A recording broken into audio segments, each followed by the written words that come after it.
Are you ready? I was born ready. Obviously, you're a little, aggravated by the line of questioning regarding Canelo. I don't want to touch this, dirty, so bad. I don't want to touch his name.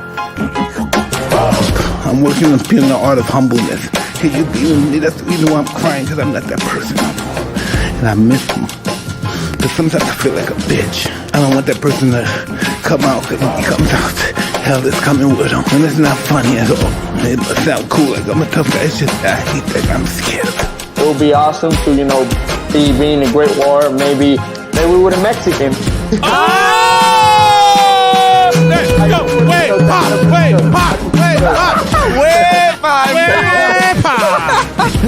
I have to put the joke. No. Hey, thank you for playing, man. I appreciate good you. timing. Can't put predictions, man, but I definitely don't want to leave it to the judges.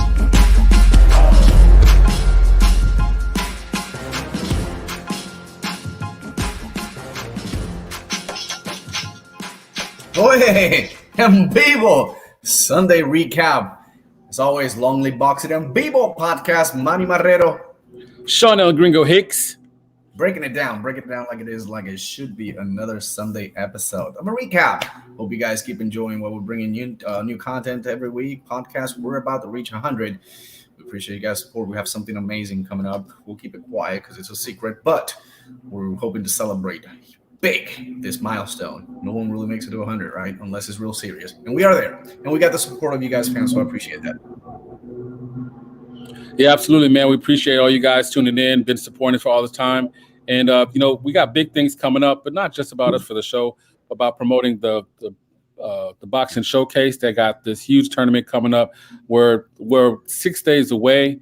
It kicks off in Austin, Texas at the Coliseo, Austin, next Friday, I believe. And, you definitely don't want to miss it. Tickets are still available. And, they had a big announcement. Manny, what was their big announcement for the third leg of that tournament? What's going to be happening there? Goodness gracious, we are going to have two legends, Mexican legends, added to this card. Matter of fact, as part of some of these exhibition fights for some of these legends, and we're going to have not only, great cards with great prospects and people that are wanting to kind of be seen. This is what the WBC, Big Belt Championship is all about. But we're going to have the main event exhibition. Marco Antonio Barreras against Jose Luis Castillo. If you guys remember, Jose Luis Castillo, that battle against, they have big battles back in the day to the lightweight against, Diego Corrales. Even Morales. These are guys that shine in their times, even with, Floyd Mayweather. So these are great chances right now to see two legends going at it as the exhibition. I get it, but I can guarantee you it's much better than the exhibition we got last night. And we'll talk briefly about that. Very briefly, like hardly not at all. But quick shout out to our brother from another mother. Local sports doing big things. Definitely support his channel. Man, he'd have some great breakdowns. Had a real good breakdown of the fight we're about to talk about right now. The card, actually, my brother Manny Marrero. Let's get into it because, you were pretty excited about this card. Top Rank, they had a lot of good young talent on there. They had a championship bout that you were excited about. They had a step-up fight for our man, Xander Zayas, fighting at 151, moving up to 154. And obviously they had the thing going on with Oscar Valdez fighting the gold medal champion from Brazil. So what stood out to you most, and what do you want to talk about first about this wonderful card? Well, a lot of people think about, Top Ranks, they don't bring anything to show the fans that they do care about the fans, and that's not right. Top Rank has a lot of talented individuals, whether it's contenders, champions, even prospects, and I think they kicked it off in the right notch, right? I know their controversy and why they kept on with the main event fight. We'll talk a little bit more about that. The Oscar Valdez fiasco and being positive for just a substance that's not PED, but it's actually illegal by the WBC. But you know what? Hey, it started fantastic. And let me tell you something. I'm super excited about super lightweight. It's a contender now. Alejandro Aguilar. He picks up another huge knockout win. This is great. Heavy-handed. Very smart. El Pollo, he's 22-0, 21 knockouts, guys. He's got most of his fights by knockout. He prevailed stoppage once again in the second round against, a great opponent, Carlos Capri Portillo. Portillo right now 22-4, 17 knockouts, and that just happened in the second round. So this was a pretty exciting fight to see this this contender at the super lightweight, 140 pounds. This is where things are difficult. It's a very difficult division for prospects like this. Is there any future opportunity for this kid? Hey, I mean, it might take him a little bit longer, but I think there's a bright future with this kids, and it's adding more to that big talented pool at the junior welterweights. Absolutely, man. And that's the thing, we have to keep talking about the youth movement and these young fighters. And when they get an opportunity to, showcase their talents, we got to let the world know. I mean, obviously people have certain names that they're more familiar with. And, that's rightly so, because they have that promotional machine behind them. We have to continue to win these younger fighters that have the talent, that have that fire. We want to make sure to get their name out there as well. So that's definitely one of those names for sure for you guys to follow. What other fights had you fired up? Because I know there was the whole card was thumbs up. The whole card. I mean, Renata, yes, Giron, he fought against Eduardo Garza, Lindolfo Delgado, did a great job at the junior welterweight. Another great, guy that he's trying to make it into that division. And I think that having some opportunities and where you can try to make it, and Top Rank just keeps giving them opportunities, and he took Eduardo Garza and just knocked him out completely. That was a pretty another exciting fight. But then after that is the fight that a lot of people were looking forward to. If you've been following our page, have you been following boxing lately? If you've been noticing some of the new prospects out there, whether it's from Puerto Rico, Mexico, Philippines, anywhere, we know for a fact that Sander Sayas is the talk of the day. And I can see why people are believing the hype, and I can see why people are not believing the hype. But, what I want to really focus on right now is this is his first fight at the junior middleweight. That's number one. Number two, and I hate, Sean, and I know you were talking to me about behind the scenes about how people are actually criticizing certain things about Sander Sayas, which, by the way, it's the first fight. Second to that, okay, if you guys don't know, he fought against Jose Luis Sanchez. You guys know who Jose Luis Sanchez is? All right. If you guys don't know, let me tell you something. Jose Luis Sanchez has, came out from a great draw against Adrian Granados, before he even fought Sander Sayas. Adrian Granados, come on, guys. Adrian Granados has fought Robert Easter Jr., Danny Garcia, Javier Fortuna, Sean Porter. All right. And there's a guy that's actually coming with a draw, okay, to someone that, okay, it's not in his prime anymore, but still, all right, it was a great opponent, and, pulling up a draw against Adrian Granado, and then coming into the young and talented kid, Sander Sayas, big test. I don't know why people were thinking that he was going to beat him up. I mean, he did beat him up, don't get me wrong, but that he was going to knock him out. I surely wanted to see the knockout, but there's a huge factor here, and I'm sure that Javier Centeno, his entire team, are going to really learn about this experience, and that's what it's all about, guys. If you don't understand that every fight that a prospect goes through, it's about the experience, the learning curve. What can we learn better? What can we do now? All right. First of all, did you know what was the temperature out there? And it was an outdoor event, 100 degrees. Have you been to Arizona? Have you guys ever been to Arizona and see how hot that is? That's the number one. All right, so I think there's going to be certain things that Sander may look into the future along with his team, his conditioning, and things that he will work with. And I think, honestly, I saw him doing a phenomenal, job. Keeping with a jab, yes. Sometimes he gets a little bit vulnerable and brought that hand down, and he got caught a couple of times with overhand right. That kind of stunned him a little bit, but nothing major in terms of like, wow, he's going to be in danger. I like the fact he got hit. That guy actually brought his Puerto Rican cria in, where he's like, I'm going to add it, but that's the big mistake. And I think if you ask me, Manny, okay, not everything's is perfect, and I get it. I think one of the things in my eyes that he's going to learn is like a true champion doesn't want to completely annihilate his opponent. I think it's important for you to take round by round and see what your opponent will give you and see the conditions around you, right? And you don't want to gas out and burn up yourself. It's okay to take a round and just pull back a little bit and just work with that jab in the outside. Take a breather. Let the round go by. Don't go too aggressive. And I think we did see part of that in round number 4, but this is a kid that is poised for greatness. This is a kid that, wants to really prove to his fans that, hey, he is legit and he is the guy that should be considered a top number 1 in the future in, welcoming himself in the junior middleweight. So, I mean, come on, guys. There's a lot of comparisons right now with other boxers. He just turned 19 years old. He's still not in his man body, and he just fought for the first time over 150 pounds. Give him a break. Come on. Absolutely. No, well said, man. And I have a lot of the same sentiments, and we don't always agree, but in regards to this, I definitely do agree with you. One thing that stood out to me is the variety of his game that we saw. I believe in the 3rd round where he got that knockdown he was going for the hook, and so was Sanchez, and they didn't consider that a knockdown. But that was a beautiful shot.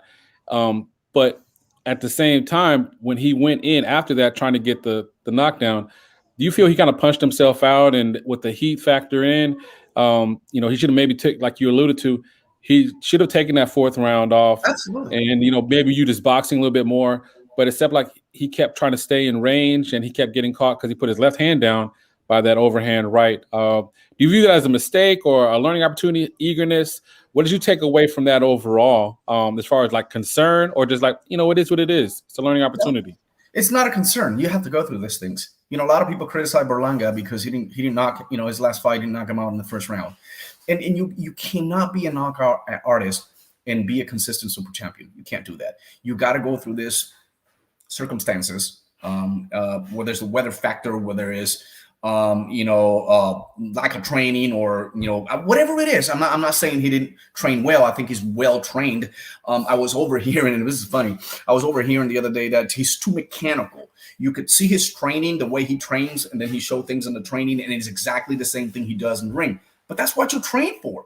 You train those combinations because your opponent's out there. And if you stay mechanical, eventually you can start building some punches and different combinations depending how your opponent defended is. And you can see Xander attacking the body right immediately at the 1st round. These are some of the basic fundamentals that this kid has. You can't take that away from him. All you got to do is continue to polish, continue to bring opponents like this that will challenge him into the next level. We don't want to see anyone moving on forward. And as a fan, 100% fan of Sanders Sages, we don't want to see anything lower an opponent than what we just witnessed this weekend. And I guess he's going to continue to do that. And he's going to continue to fail in some of the areas. But the greatest part of it, he's got a great corner, great training, great promoter, one of the best managers. And I mean, he's well taken care of. So I have no concern whatsoever other than you got to take care of yourself. You got to protect yourself, and you have to know the limits. This kid's unstoppable, but you know what? With that heat out there, that could have really, probably, fatigued him in a way that he probably could have fainted. I mean, I've been in those heat conditions in the past, and not in boxing, but I've been in like football games and things like that, and it is brutal. It's brutal. I mean, it come to a point that you kind of start seeing mirages, and you're not getting hit or anything like that. You're not wasting a lot of the energy, but the heat in Arizona, that gets to you. You're muted, amigo. Shout out to our brother, Clarence McLean. Sorry I was muted. I was so excited to make sure to give you that shout out, brother. And thanks so much for, giving that shout. Looks like we got another comment here from Cano Loco. They need an experienced trainer to add it to the team. So I'm glad you mentioned that, Cano. Actually saw your recap and you mentioned that. Obviously, we have a high opinion of Javier Centeno and, Orlando, Coach Orlando, Xander's father, and they've had a lot of success. But as they continue to climb, what's your thoughts on that, Manny? Do you feel like maybe get a defensive specialist? Because as, judging distance, as Xander was pulling back, he still stayed in range. And, he kept putting his left hand, down, getting caught with that right. And just as he continues to fight more talented competition, I mean, do you think that's something that needs to take place or be considered. What's your thoughts on that? And thanks for the comment, Kano. I mean, I think it's great adding more arsenal into what you already have. I don't think there should be a change of main coach. I think Coach Centeno and Orlando Garcia, they're the guys that are going to stick behind him.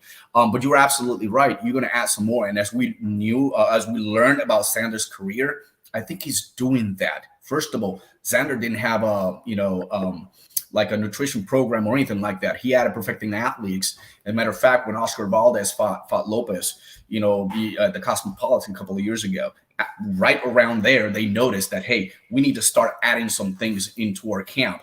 Maybe sometimes the camp will have to go somewhere else. Maybe they'll have to start working out in the mountains, Big Bear. I mean, all these areas and, great places that the United States have for him to get to that level.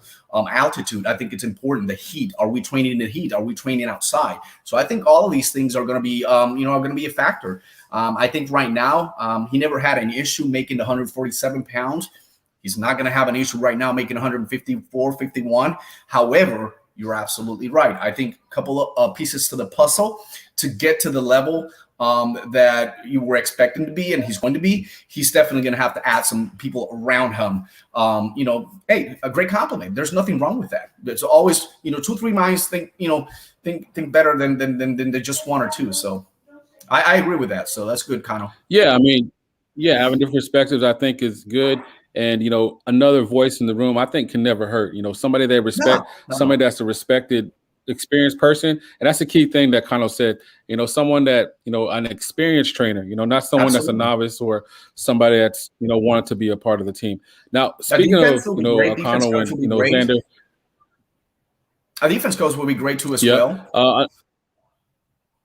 Another name that I was hearing like throughout the night, and, I was monitoring on Twitter, after I actually got a chance to watch the fight later on, is they were mentioning that, the comparisons are going to start, right? People already dismissing Xander and, because he was getting hit a lot from that right.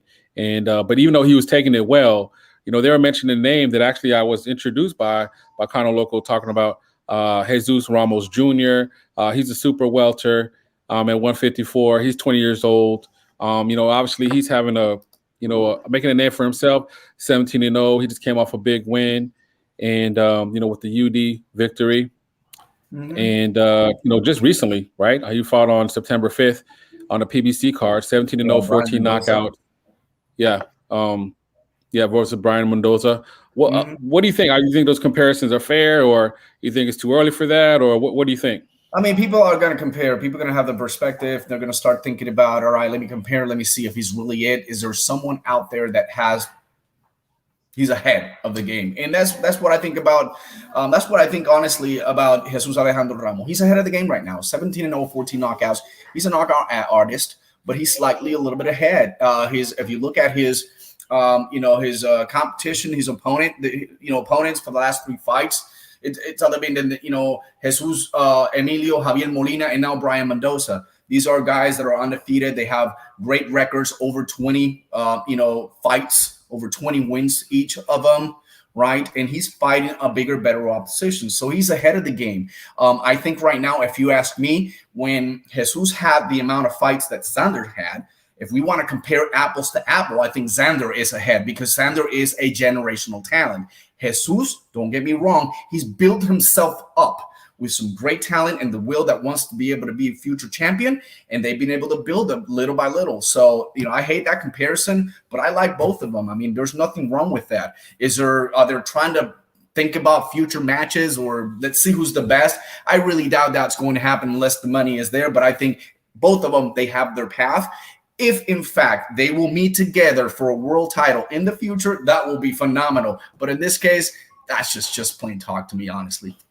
No, I hear you, brother. Absolutely. Another comment from Kano Local Sports. He actually corrected that. Robisi Romero will lose his next fight. LOL, wink, wink. Wink, wink. So obviously Kano knows a little bit something. And he said Robisi Ramirez meant. So, I appreciate that comment, Kano. So, all in all, it was a good performance by, Xander Zayas. I'm extremely excited And it's not just, talk. I like the fact that he showed dog. I like the fact that he was able to have some versatility in there, that he got a little fatigued, right? He fought outside. I mean, what more can you want? He hurt a guy. They didn't call it a knockdown. And also, real quick, for you haters out there, for you those that are listening, anybody that thinks that fight would have lasted longer, it would have benefited Sanchez than Xander. Negative. Listen, sorry. He destroyed him in all phases of the boxing, completely. Jabbing. I mean, take a look at the CompuBox numbers. Take a look at the massacre he did in round by round. He held back in a little bit, and I think that was the instruction. But his true willingness to war kept them going, and those are the things, guys, that I think he's going to learn eventually. It's okay to pull back. You're winning the fight. You don't need to win by knockout. If it happens, but if you got a strong lead, and matter of fact, if you have to give him a round because you've never been in these conditions, right? If you think you have to give him a round, pull back a little bit, work in the outside, work with the jab, as I mentioned earlier, and it's okay to do that. Recover, get a breather. Your corner will take care of you in the next round and come back stronger in the next round. But, young, talented, sometimes that's not gonna really dwell well because you're young, you think you're invincible, and you think you can recover 7 seconds, 10 seconds, that his recovery, and then you come back again with the same conditions. That is something that he needs to understand. When the level of opposition increases, he's gonna really have to really be cautious the way he wants to continue the fights. Absolutely, brother. Man, love the passion, and I knew it would be there. Speaking of the passion, Xander, I don't mean to shock you or surprise you. We love you, Bobby. Listen, his charisma shined already through the fans. He was enjoying his 19th birthday weekend. Happy birthday, Papi. It was a phenomenal, spectacular performance on your end. I can care less of what people are saying about it, to be honest. You had a great time. You socialized with your fans. You get to know yourself a little bit more, not only inside the ring, but outside the ring. And I just think better things are ahead right now, to be honest. Absolutely, man. Whether they put another piece of the puzzle into a training, whether they don't do that, they don't feel the need to it. We got to respect what the corner does, what their management team does to him, and then I think it's just this is part of some of the things he needs to get to that, not to be good, to be great. No, well said. And speaking of well said, Kano Local Sports had a great fight, went longer. Xander would have got the KO by breaking him down. Absolutely. That's how I saw it. I mean, his nose is bleeding. And speaking of a nose bleeding, let's go ahead and transition to our next fight. And that was for a title fight. Now, I know going into it, man, I don't know, Kano, if you're listening, whoever's listening, our brother Manny was so excited for this fight. You were confident. Kano should be too, Barrio Obrero, from Barrio Obrero, Puerto Rico. Kano, your boy out there, Tito Acosta. Junto Nakatani, trust me, this kid is... He's one of the biggest thing there is in Japan. And I don't know what is it with Puerto Ricans and Japanese. It's been more than 30 years that we can't take a title away from them. It's sad. Last person who did it was Manny Rodriguez. He tried to do it, couldn't do it. But here's another chance. Tito Acosta, former world champion, moving up, going through a lot of issues in his camp. Father-in-law passed away. A lot of emotions in his camp. A lot of criticism too as well for having his wife spar with him. What a great connection between Mexican and Puerto Rican, couple.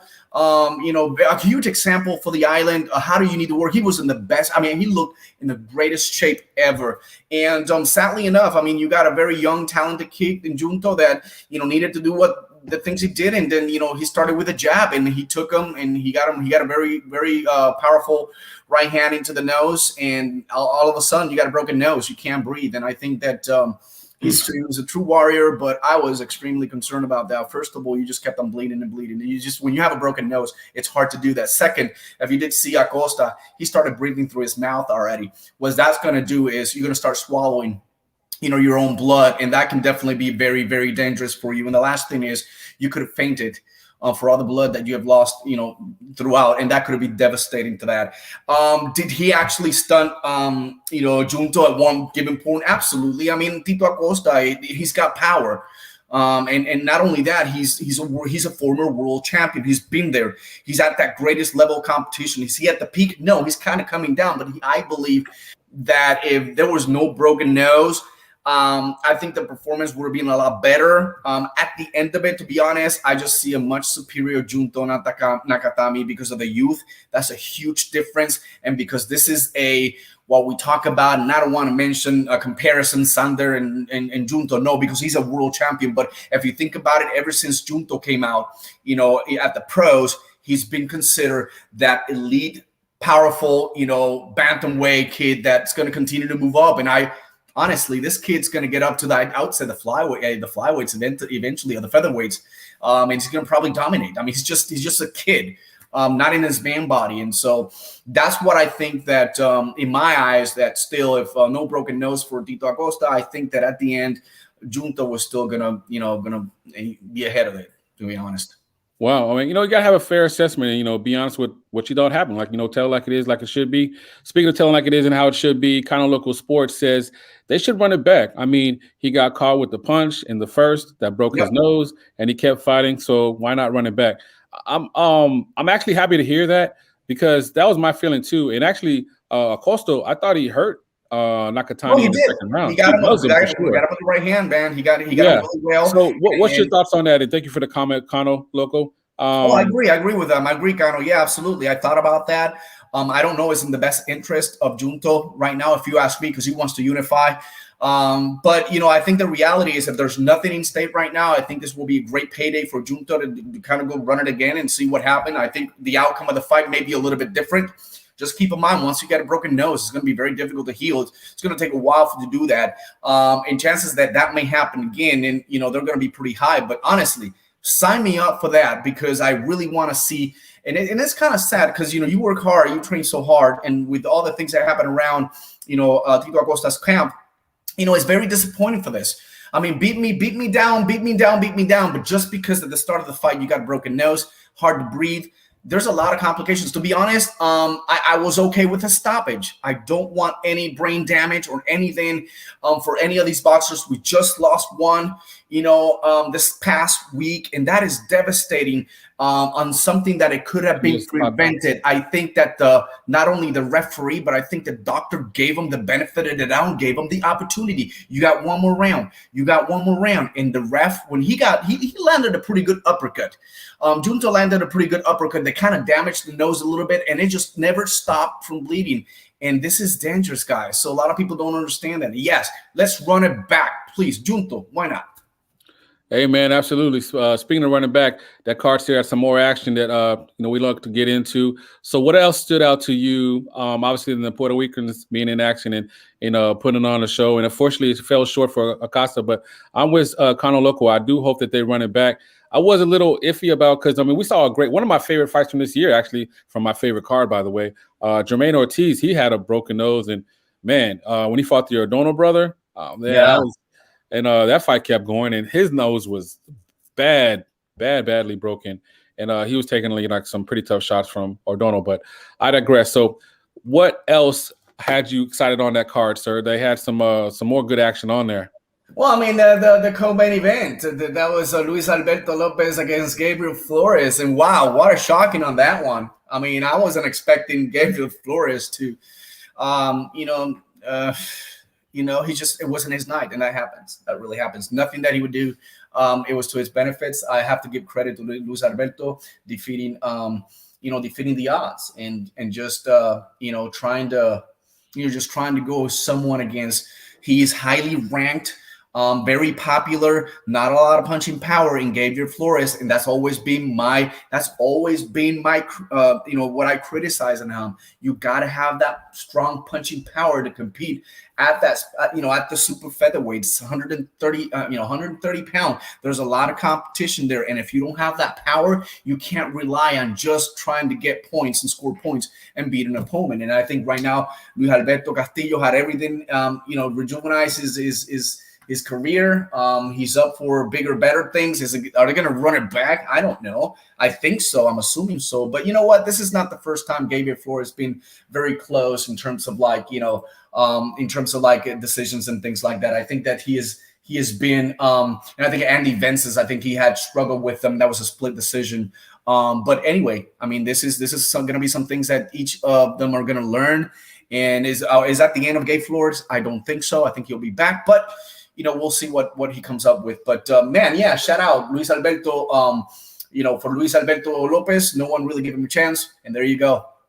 Yeah, man, he looked awesome, man. He looked so poised in there, and I was really impressed with like his ring gentlemanship as far as like controlling the action to come the ring off. Like he looked great, and his footwork, like his game plan. Like shout out to his whole team, man. Like he dominated from beginning to end. Like, and that was another thing too. Like he knew how to pressure. He knew how to pressure Gabe Flores, and I think Gabe was felt like I was not in the corners, but it was very difficult to kind of part ways from the constant attack of Luis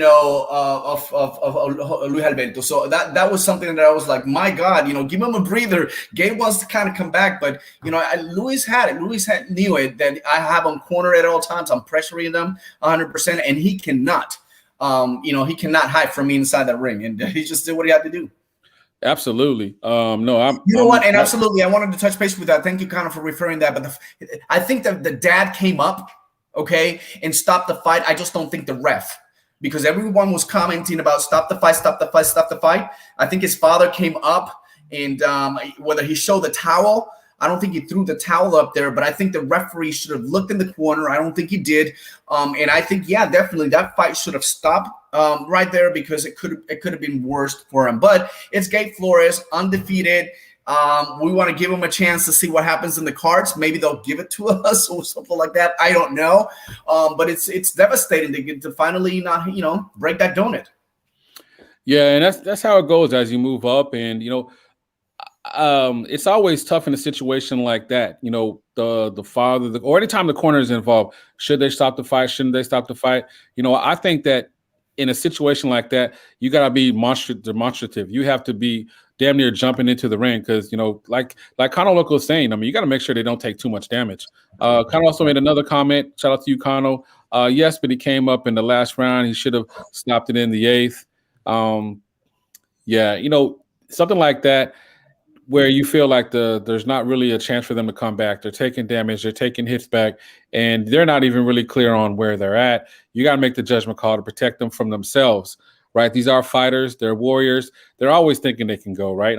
I've seen guys that are knocked out, rolling on the ground, saying what happened, so we have to make sure, protect them from themselves. And, I agree with that assessment right there, especially what recently happened, RIP to Jeanette Zapata in Canada. So, we have to go ahead and get to it, brother, before we get out of here. Look for those that main event. Yeah, we got to get to it, man. So much going into it. Guys, get your herbal tea ready. Shout out to Boxing Twitter. I love and hate you at the same time. They were fired up for this fight. They had already made their mind up that they hated and resented the fact this fight was going on. They hated the fact that ESPN was showing it. They hated the fact that everything, even though it was a great card and these fighters deserve a chance to fight. What's your thoughts on just going into the fight? Were you happy that it happened, first of all? At least we have to have a fight.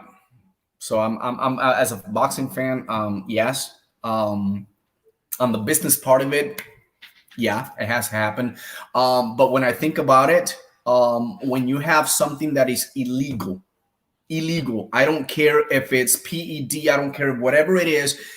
It could be something that it's not major. When you have something that is illegal and you know about it, and you sign off on that, you gotta be cautious. And just to come out here, I think that's the easiest way to come out is, I don't know how it got into my system, and you sure did.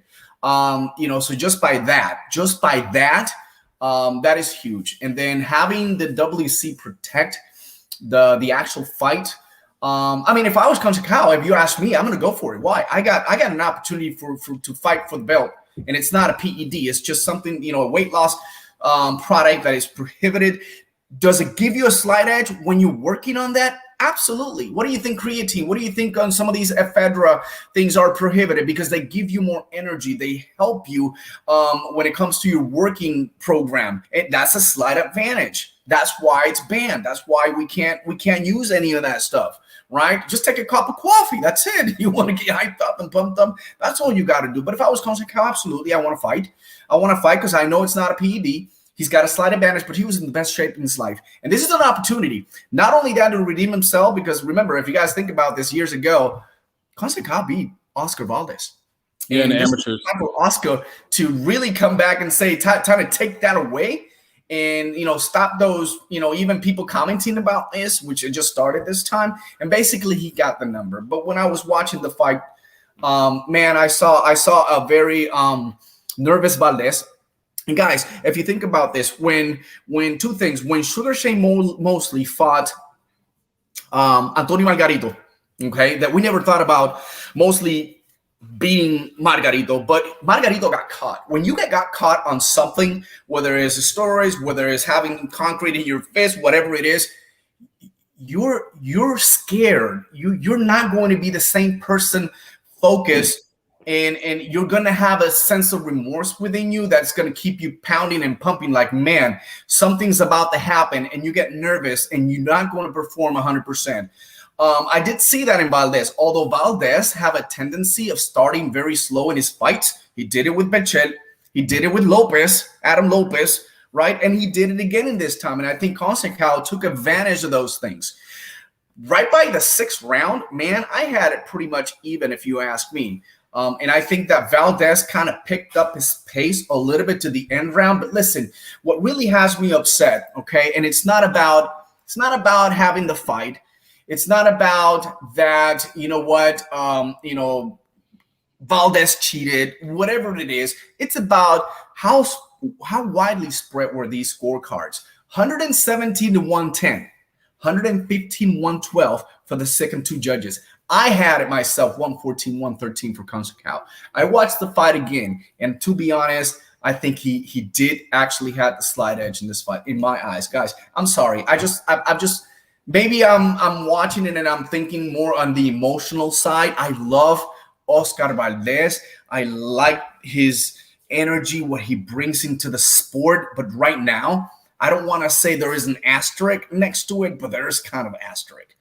And until that's not resolved, and until that's not passed away, that people forget about this, people are still going to be like, why the heck they let these guys fight? Why did the WBC didn't really honor their rules when it comes to banned substances? That's the problem. Yeah, and that's always scary when you don't honor your own rules, and that's when things can get really complicated, and then it becomes a whole contradiction. Comment from Bruce here. Thank you, Bruce Goes.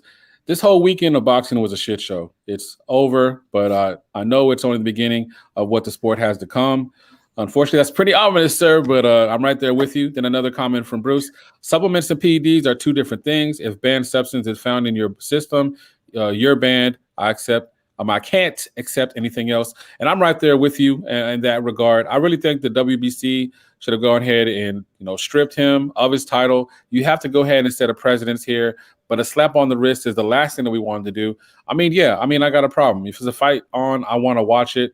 I'll keep saying all those right things in public, but I wind up watching it, and I did, and I'm glad that it happened for selfish reasons, for me and also the other fighters on the undercard and the people that were supporting the event. But as far as Oscar Valdez, yeah, he should have been stripped, and the fight should not have taken place, but it is what it is. But I'm definitely with you on that, Bruce. Now, as far as like how I scored the fight, I actually had, which is just difficult because I'll go ahead and full transparency. I didn't see the fight live. I made a huge mistake because personal issues, but I saw the fight after the fact, but I was monitoring the fight on Twitter, and shout out to Boxing Twitter.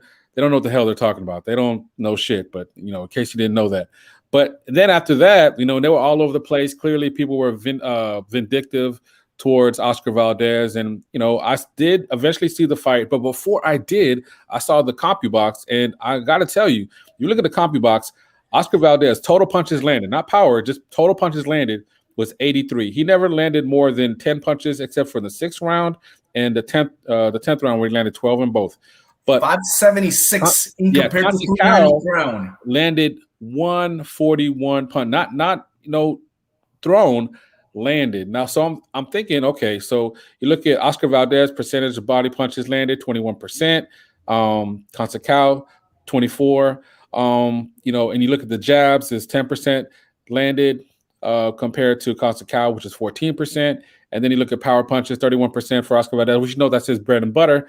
But again, Conceição landed more. Robertson landed 35%. So my question to you, Gringo. My question to you. You didn't watch the fight, and you look at the comfy boxes. But yeah, I did see the fight, but after the fact, comfy box means crap in a decision. Well, no, that's what I'm saying. Like, it doesn't. Eventually, I did watch the fight. So when I did watch the fight twice, and I saw Gonzalez, and I say his name different every time. So shout out to me. But when I saw him winning the first 4 rounds, I saw him. It was like 3-1 to me at that point. I thought he kind of backed off in the 3rd round. I gave that to Oscar Valdez, and I saw the 5th round was it was kind of tight, but I went ahead and got it to Gonzalez. But after that, I'm not sure what Gonzalez really abandoned his jab and really abandoned his game plan. He was showboating a lot, to me. And I thought more of the effective punch. Now, see, that's the thing where I'll go ahead and kind of comment on that real quick, Manny. Punches landed in effective aggression and those other factors that come in there with the judges. And I know the judges can be some bullshit, but I think more of the effective power that was landed was by Oscar Valdez. I actually had Oscar Valdez winning by 2 rounds. I had him edging it out at the end. I thought he did enough at the end and had the more effective shots. We have another comment here from Bruce. Valdez was behind in punches, and his face looked like he did. I mean, you don't want to he did enough.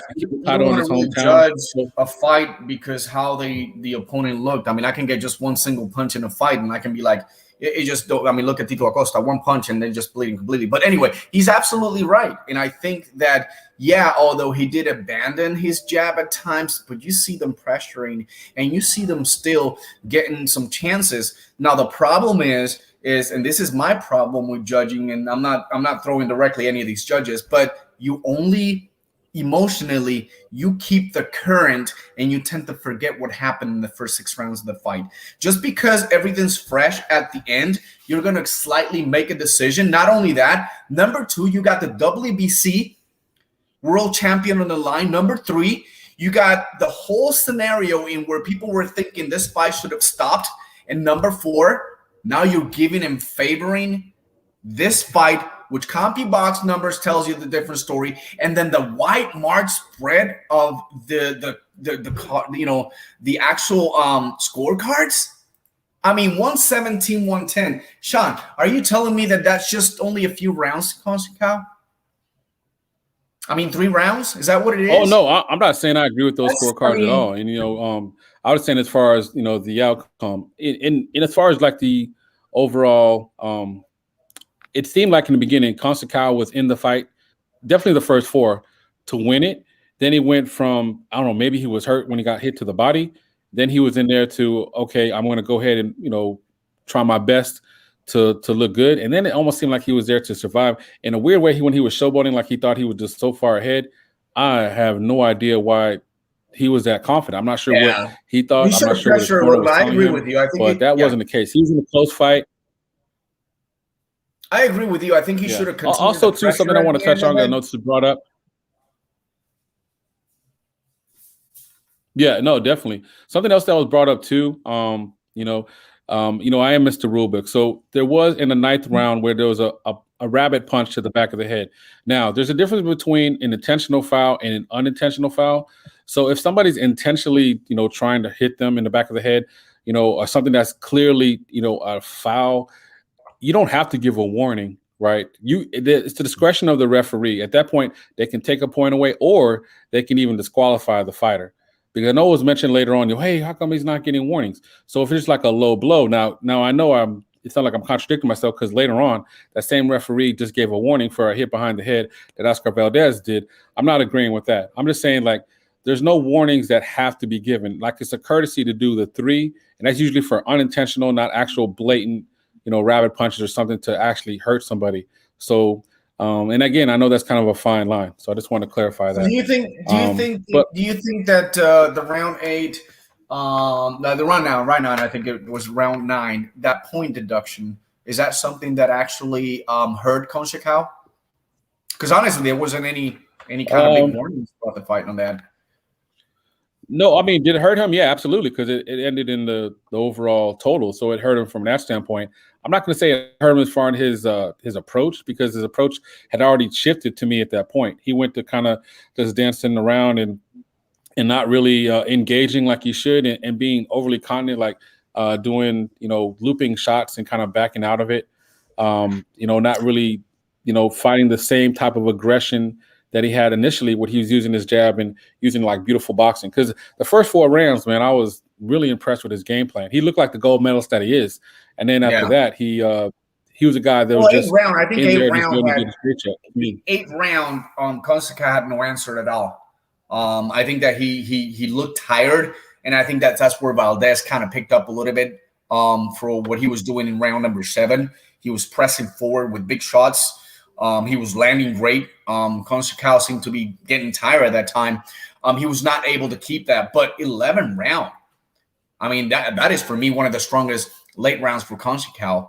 Valdez was busted open in that round. He kept firing the right hand, and he kept on landing. And this is where I think right now, if in fact you wouldn't have that point deduction, I think that could make a big difference. But my question to you, regardless of the outcome of the fight, all right, there's a lot at stake for Valdez after this fight. Do you think it was more because what's coming up in the future, possibly maybe challenging the winner of Jamal Herring and Shakur Stevenson? Or just actually, if they would have given this fight a draw, or maybe, Kosaka would have won it, like a lot of people, thought. Would it be more like, we don't need a rematch here? What we need is a unification of the 130 pounds, and that's what's coming up into Shakur Stevenson, which Shakur's going a huge favor in the fight. But now people are starting to see, wow, Shakur Stevenson against Oscar Valdez. Well, I mean, it is a business, presenting itself as a sporting event. So I think that fight that's going to happen in Atlanta in October did weigh heavily on the decision of this. And I think there's no doubt about that. As far as you can just look at the scores and see that clearly they were looking at something different than what we actually saw. I appreciate a comment from K-Rod 7435. That's not pieced up like grass. Man, I see you, sir. Okay, I knew that was coming. Cano Local Sports, Shakur Stevenson Rivera wins easily over Herring. Even though Herring looked good the last time. I don't know, Cano, if you want to say easily. I can see you saying winning. No, I think the brakes on that, and I'm just messing with you, man. Yeah, Herring looked good, but in my eyes, I think that there's a superiority of a boxer, and there's talent behind, and then there's youth. I respect Jamal Herring. He has proved me wrong over and over and over. But I don't think he'll prove me wrong right now in this fight. I think that I do agree. I think Shakur will probably, and sad to know, because I don't want to see this. I don't want to see Jamal Herring going down badly, but I think right now Shakur Stevenson can actually put Jamal Herring to sleep. To sleep? Wait, what do you mean? Like, what do you mean? Like, buy him a nice mattress? Knockout. You mean to knock him out in Atlanta? Wow. I'm glad we're doing this live. Okay, so shout out to K-Rod. Shakur is God all day. Carmelo Anthony 2.0. Man, gotta love it.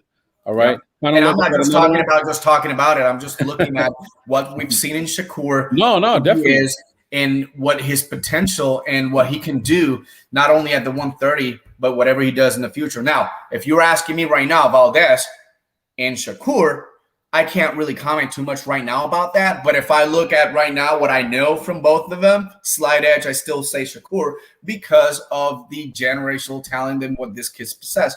I think he's just a beast, bro. Shakur Stevenson's just a beast in his own little planet, in where he's got everything ahead of him, and he's going to have the biggest opportunities with the biggest top names right now, to be honest. And that's going to start Jamal Herring. And that will continue on, because right now Shakur, all right, the level of opponent for him, they're going to be champion after champion after champion. That's it. Even if he moves to 135 eventually, he's not going to fight anyone that's not a champ. He will fight a champion. I like how you're getting more confident. Your whole body language, your skin's glowing when you talk about Shakur. All right, so Cano Local Sports, when you know too much talent, he beats them all. There you go. Confident. I mean, when you and Cano agree, that's some scary stuff right there. I know, right? in the house. Well, Henry will bring the best out of Shakur. Yep. That would be their toughest fight. K-Rod, I know who you are, but you're a great man. I agree with that as well, too. So it's definitely going to be their toughest test. You, Manny, and Kano Loco, we love you. You guys are not only are they going to be tough tests, but you're not worried about it, though. You feel good. Shakur has no problem. I do. I really do. I really do. I really do that. He talks the talks, but he also walks the walk. And I do believe that he he will be, with the talent he's got, he probably is going to be the hunter, right? And people want to try to hunt him. And that's going to be a big mistake for some of these guys that want a piece of Shakur Stevenson. Sorry, guys. It's just, you got to lay it out like it is and prove me wrong. But I think that from the 130, and I'm taking away Teofimo and some of this 135 big names, I don't even want to hear or see a Shakur Stevenson against Lomachenko.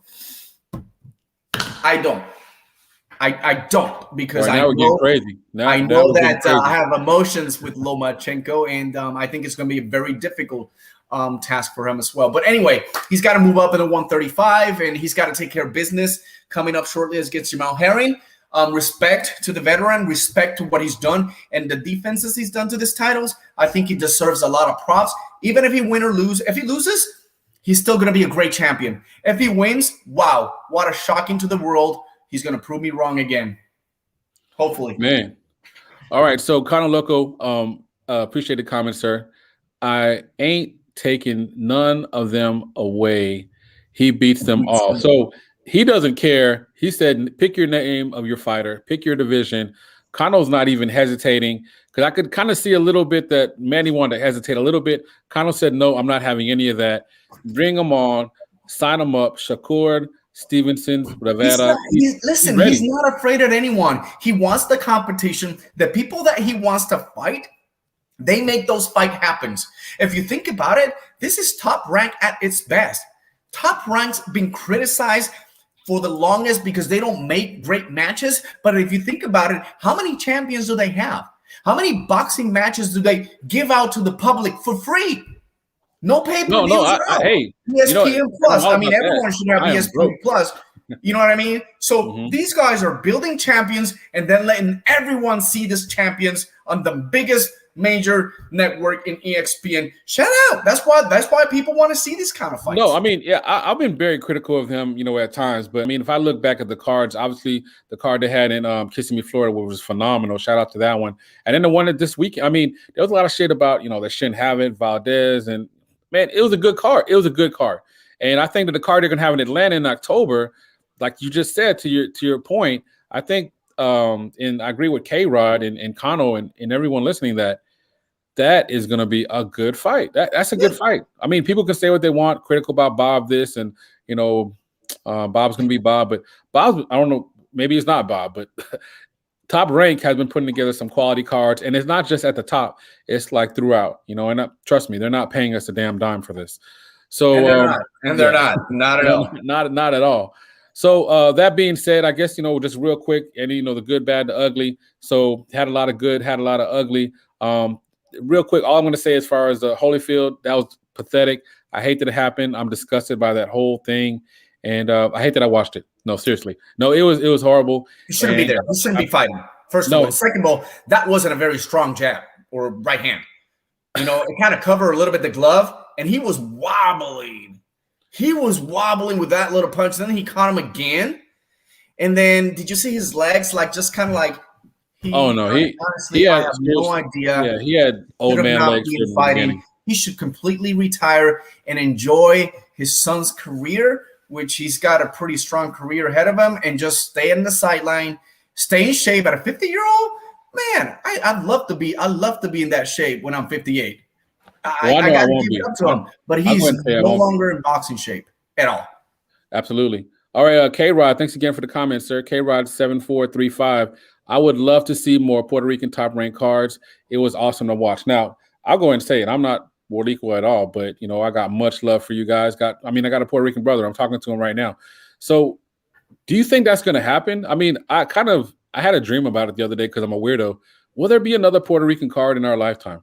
There will be, and I think it will be in Puerto Rico. You got to do that. In Puerto Rico? The problem is right now, when you look at how the COVID and the variants are spread out in the island, it's pretty risky right now. Not only for the people, but also for the boxers. So I don't think it's safe right now to do it. But you know what? If people are out there and starting to get vaccinated, and we kind of control this whole COVID stuff, we're going to see it, and we're going to see it in the island in Puerto Rico, maybe in El Choliseo, maybe in El Irán Bithorn. These are, these are great venues with a lot of history behind it. And honestly, we're going to see that. If we don't see it there, most likely we're going to see it. And guess where? June, Puerto Rican Parade, MSG, bring all the talent. Wow. Man, that would be phenomenal. And K-Rod, I'm right there with you, man. I really do. I do hope that happens. Sorry, got excited. That they do have so much talent. It's almost like I can't see them not doing it. You know, maybe not a full Puerto Rico card, but I could see like a card, at least half, right? At least half of them. But I think the success that they had in Orlando, I think that Bob Aaron knows about that, and he enjoyed. And trust me, we were seated like about maybe 3 rows next to Bob Aaron, and I've seen Bob Aaron a few times. And sometimes he's just there in his own little thing. But this time he was like, he's up in age too. Shout out to Bob.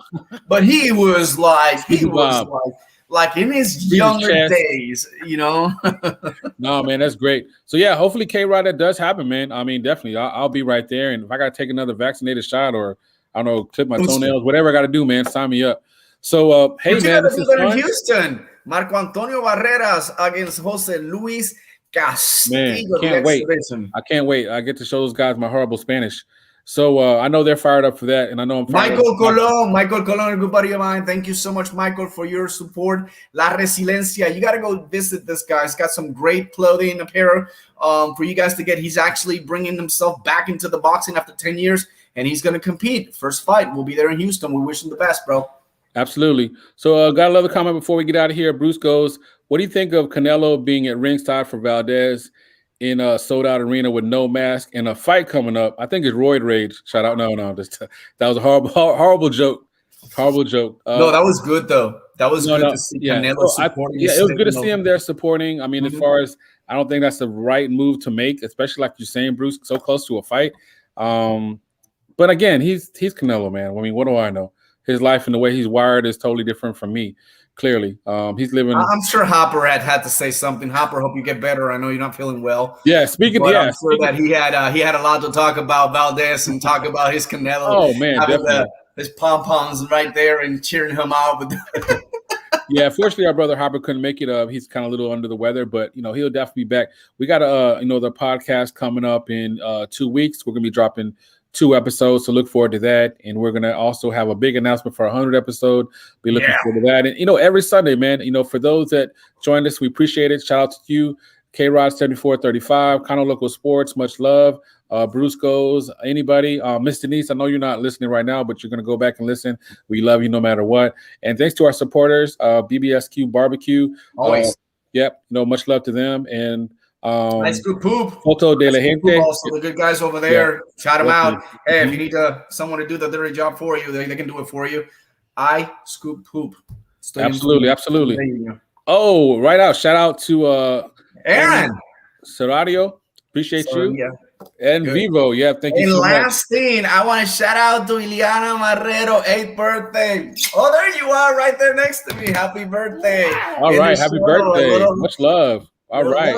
8 years old. We had a great time this weekend, guys. So, but anyhow, with that being said, thank you guys for all your support. We got a lot of stuff, guys. We're pretty excited. Thank you for continuing, supporting what we're doing. And, major people like, Sweat Boxing Gym, man, it's giving us great opportunities. They're boxers, everyone.